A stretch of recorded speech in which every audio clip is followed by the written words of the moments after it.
Hébreux, chapitre 1. Après avoir autrefois, à de nombreuses reprises et de bien des manières, parlé à nos ancêtres par les prophètes, Dieu, dans ces jours qui sont les derniers, nous a parlé par le Fils.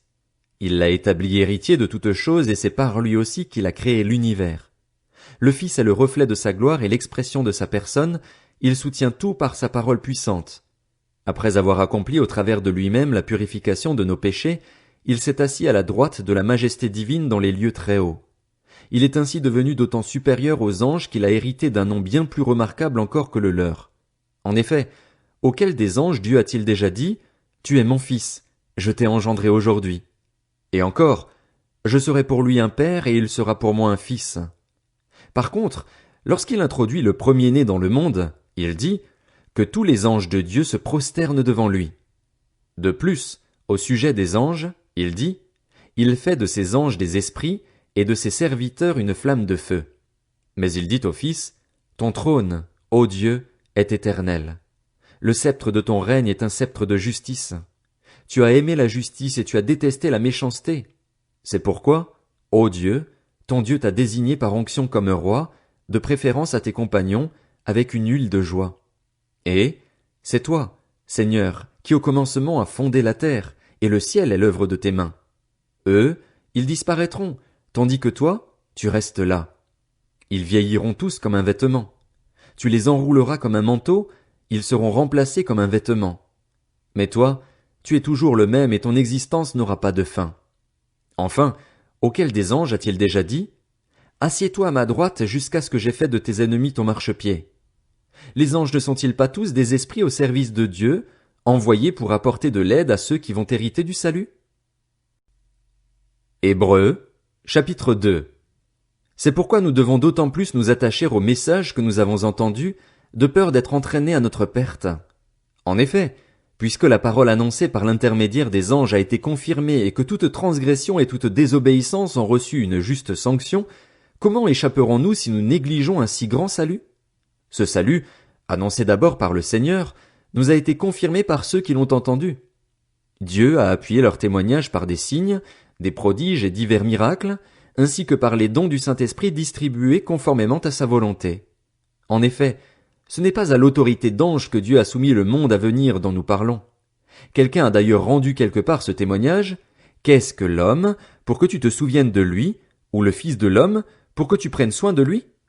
Tu l'as abaissé pour un peu de temps au-dessous des anges, tu l'as couronné de gloire et d'honneur et tu lui as donné la domination sur ce que tes mains ont fait, tu as tout mis sous ses pieds. En effet, en lui soumettant toutes choses, Dieu n'a rien laissé qui échappe à son autorité. Maintenant pourtant, nous ne voyons pas encore que tout lui soit soumis. Toutefois, celui qui a été abaissé pour un peu de temps au-dessous des anges, Jésus, nous le voyons couronné de gloire et d'honneur à cause de la mort qu'il a soufferte. Ainsi, par la grâce de Dieu, il a connu la mort pour tout être humain. En effet, celui pour qui et par qui toute chose existe voulait conduire à la gloire beaucoup de fils.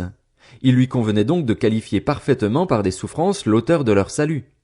De fait, celui qui procure la sainteté et ceux qui en bénéficient ont tous une seule et même origine, c'est pourquoi il n'a pas honte de les appeler ses frères lorsqu'il dit « J'annoncerai ton nom à mes frères, je te célébrerai au milieu de l'assemblée. » Et encore, je me confierai en lui.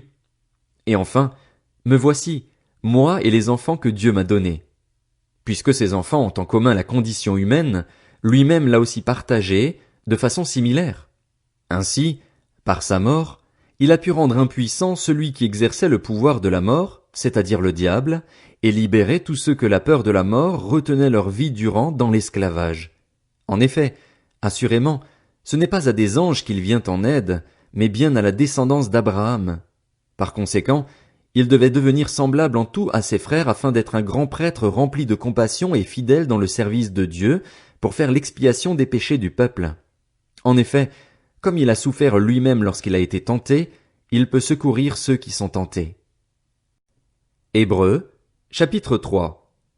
Ainsi donc, frères et sœurs saints, vous qui avez part à l'appel céleste, portez vos pensées sur l'apôtre et le grand prêtre de la foi que nous professons, Jésus-Christ. Il est resté fidèle à celui qui l'a établi tout comme Moïse l'a été dans toute sa maison. En effet, il a été jugé digne d'une gloire supérieure à celle de Moïse, dans la mesure où celui qui a construit une maison reçoit plus d'honneur que la maison elle-même. Toute maison est construite par quelqu'un, mais celui qui a construit toute chose, c'est Dieu.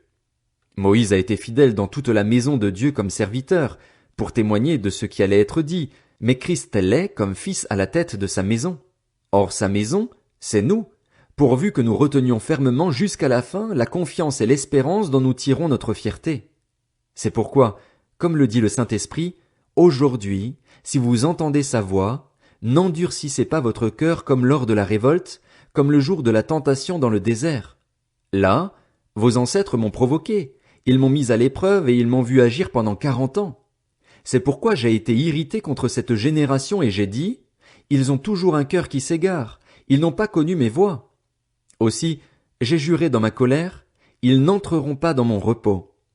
Faites attention, frères et sœurs, qu'aucun de vous n'ait un cœur mauvais et incrédule qui le détourne du Dieu vivant.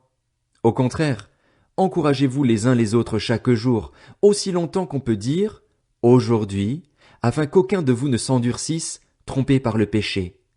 En effet, nous sommes devenus les compagnons de Christ, pourvu que nous retenions fermement jusqu'à la fin notre position première, aussi longtemps qu'il est dit, aujourd'hui, si vous entendez sa voix, n'endurcissez pas votre cœur comme lors de la révolte. Qui s'est en effet révolté après avoir entendu?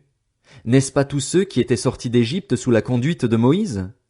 Contre qui Dieu a-t-il été irrité pendant 40 ans? N'est-ce pas contre ceux qui avaient péché et dont les cadavres sont tombés dans le désert?